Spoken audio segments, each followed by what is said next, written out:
नमस्कार दोस्तों, मैं विकास चंदेल आप सभी का स्वागत करता हूं दिल्ली वाली टॉक में। सबसे पहले तो मैं आप सभी को शुक्रिया कहना चाहूँगा कि आपने अभी तक भी हमारे जितने पॉडकास्ट देखे उसको एंजॉय किया होगा और हमें सपोर्ट करने के लिए बहुत बहुत शुक्रिया। लेकिन आज जो हमारा कंटेंट है वो बिल्कुल डिफरेंट है। ये पॉडकास्ट सेक्टर से बिल्कुल डिफरेंट है, लेकिन है तो दिल्ली वाली टॉक। दिल्ली वाली टॉक खाली सिर्फ पॉडकास्ट तक सीमित नहीं है, हम यहाँ पर केस स्टडी भी करेंगे और दिल्ली वाली टॉक की केस स्टडी का ये पहला वीडियो आप सभी के लिए। आजकल दिल्ली वालों की जबान पर सबसे ज्यादा बातचीत है Guru Randhawa versus T series. तो हमारा पहला केस स्टडी का टॉपिक यही है। तो चलिए रिकॉर्ड करते हैं गुरु रंधावा और टी सीरीज के बीच जो भी चल रहा है वो क्या है। दोस्तों, गुरु रंधावा एक ऐसा नाम है जो हर दिल की धड़कन है। स्लोली से लेके हाई रेटेड गबरू और लाहौर तक ना जाने उन्होंने कितने ही बेहतरीन गाने दिए और हम सब ने खूब एंजॉय किया, गाड़ियों में बजाया उनको, शादी पार्टियों में चलाए उनके गानों को। लेकिन आज गुरु रंधावा किसी और काम के लिए जाने जा रहे हैं। गुरु रंधावा आज एक नई कंट्रोवर्सी का शिकार हो रहा है। कहानी शुरू होती है जब एक यूजर ने एक्स पर लिखा, T Series trying to block Guru from working independently. एक कलाकार क्या होता है? जो हर बंदिशों को तोड़ के काम करता है, जो कल को आकार देता है, उसी को हम कलाकार कहते हैं। जब टी सीरीज के साथ गुरु काम कर रहे थे तो ठीक था, लेकिन जब वो खुद किसी और ब्रांड या किसी और लेबल के साथ काम कर रहे हैं तो वही गुरु उनके लिए अब खराब हो गए हैं। और इससे क्या किया टी सीरीज ने? नाराज होके उनके गाने के ऊपर कॉपीराइट स्ट्राइक डाला और उनके गाने को टेक डाउन कर दिया गया। यह सही है या गलत, यह आपके ऊपर निर्भर करता है। टी सीरीज का पक्ष अपना है, गुरु का अपना पक्ष है। यह तो बात रही यहां तक कि किस तरीके से उनके गाने को टेक डाउन किया गया टी सीरीज की तरफ से और उन्हें इंडिपेंडेंटली काम करने से रोका जा रहा है। जो भी उस यूजर ने स्क्रीनशॉट डाला है वो आप स्क्रीन के ऊपर देख सकते हैं कि किस तरीके से टी सीरीज ने गुरु रंधावा को ब्लॉक करने की कोशिश की और उनके वीडियो को टेक डाउन किया गया। गुरु ने इस ट्वीट का जवाब देते हुए कहा कि उन्होंने पिछले 1 साल से ज्यादा ऐसे चैलेंजेस का साइलेंटली सामना किया है, लेकिन अब उन्होंने फैसला किया है कि वो इसके ऊपर खुलकर बात करेंगे। और इसी के जवाब में गुरु का ट्वीट आया है जो अभी आप अपनी स्क्रीन के ऊपर देख पा रहे हैं। यह है गुरु का जवाब टी सीरीज को और उनका ट्वीट आपके सामने है। Big people faces big problem.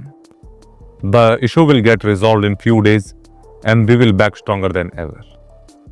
तो यह है गुरु का जवाब टी सीरीज को। हमने अभी तक जितने भी कलाकार देखे हैं वो किसी ना किसी कंट्रोवर्सी का शिकार होते रहे हैं, और खासकर म्यूजिक इंडस्ट्री में, चाहे वो मिका हो, चाहे वो बादशाह हो, हनी सिंह हो। ये कंट्रोवर्सी तो काफी चली कि किसने ब्राउन रंग लिखा। लेकिन आज की तारीख के अंदर गुरु एक ऐसी शख्सियत थे जिनका किसी भी कंट्रोवर्सी के साथ कभी कोई लगाव नहीं हुआ और कभी उनका कोई जुड़ाव किसी कंट्रोवर्सी के साथ हमने नहीं सुना। लेकिन इस म्यूजिक इंडस्ट्री का जो डार्क रियलिटी यही है कि उन्होंने किस तरीके से एक ग्रोइंग होते हुए इंसान को भी अपने लपेटे में लिया। क्या गुरु के साथ ये ठीक हुआ? क्या गुरु को इसका जवाब देना बनता था? दोस्तों, जो गुरु रंधावा की पर्सनैलिटी है और जो ट्विटर से जो हम देख पा रहे हैं, तो उससे एक ही चीज डिकोड होती है कि गुरु कभी भी बातों से जवाब नहीं देते, अपने काम से जवाब देते हैं। चाहे उनके सामने कितने से बड़ा से बना बैनर या लेबल क्यों ना हो, चाहे फिर वो टी सीरीज ही क्यों ना हो। गुरु ने कहा है कि 2025 आने वाला साल उनका साल होगा जिसमें बहुत सारा म्यूजिक होगा और बहुत सारा काम होगा। जिस तरीके से 2024 में उन्होंने अपना फिल्मी करियर भी शुरू किया, बॉलीवुड में अपना डेब्यू किया, कुछ खट्टा हो जाए जैसे फिल्मों से, और आने वाले साल में भी हम उनकी लगातार कई फिल्में भी देखेंगे। सीरीज जैसे लेबल को जवाब देते हुए उन्होंने लिखा कि 2025 आने वाला साल उनका साल होगा और हमें पूरी उम्मीद है कि 25 उन्हीं का साल होगा। गुरु ने अपने ट्वीट का एंड किया है एक पॉजिटिव नोट के साथ। उन्होंने लिखा है, जो कि आप अपनी स्क्रीन पर भी देख पा रहे हैं, गॉड इज द ग्रेटेस्ट। इससे क्या साबित होता है कि उनका विश्वास ऊपर वाले में है और अपने काम पर है। तो इसी पॉजिटिव नोट के साथ हम आपसे विदा लेते हैं। लेकिन विदा लेने से पहले हमने रिसेंटली एक और इसी तरीके की कंट्रोवर्सी देखी है गीत MP3 की तरफ से, जहां पे करण, गुरी और जसमनक जैसे कलाकारों का जब कॉन्ट्रैक्ट उनके साथ खत्म हुआ तो डायरेक्टली सब किसी ने अपना अपना चैनल बनाया। तो इस तरीके से बड़े बड़े बैनर हमेशा हर टाइम पर आर्टिस्ट या कलाकार को टारगेट करते रहे हैं, लेकिन वो कोई कॉन्ट्रैक्ट की वजह से शायद उनको लंबे टाइम तक उनके साथ जुड़ा रहना पड़ता है। लेकिन जैसे उनका कॉन्ट्रैक्ट खत्म होता है हमने देखा कि हर कोई अपना चैनल क्रिएट करता है, इंडिपेंडेंटली काम करता है।